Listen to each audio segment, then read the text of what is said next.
नाज़रीन मदीजी में अफ़सोसनाक अहम ख़बर असां शेयर कंदा हलूं त सचाई न्यूज़ आॾो मसमात कश्मीर सख़्तु एहतजाज कयो आहे।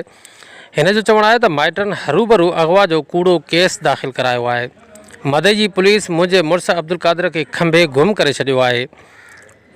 मदीजी वेझो ॻोठ चनन जी वांडवासी मसमात कश्मीरा मंगी पंहिंजे मुड़ुस जी गिरफ़्तारी ख़िलाफ़ ॿारनि बचनि समेत सचाई न्यूज़ आॾो सख़्तु एहतजाज कंदे चयो त पुलिस नाजाइज़नि जो नोटिस वठी इंसाफ़ ॾिनो वञे।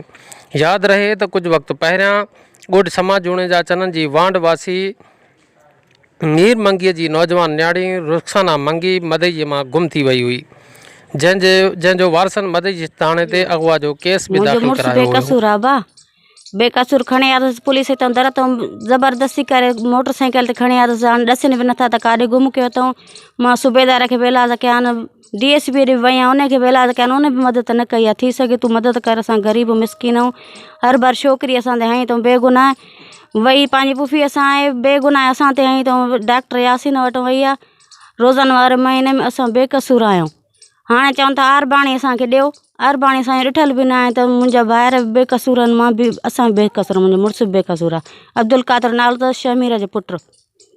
थी सघे असांजी मदद कई वञो। हनीफ़ छोकिरी सौट जेको आहे हनीफ़ आहे, उन खणाई आहे। उन हर बार केस असां ते कूड़ो हणी FIR कराए ऐं असांखे ज़लील कयो। ॿुधाइनि बि नथा, 2 चकर ॻाल्हाए सूबेदार ॿुधाए बि नथो। न उनखे लटो न कपिड़ो न मानी न टिकी न हंधु न बिसरो कुझु बि न। मुलाक़ात बि कोन था ॾसनि त काॾे वञी कयूंसि असां ग़रीब। मां मिसकिन आहियां ग़रीब। रोज़ु छोला खपाए न तॾहिं खाईंदा आहियूं, न त बुख ते वेठा हूंदा आहियूं।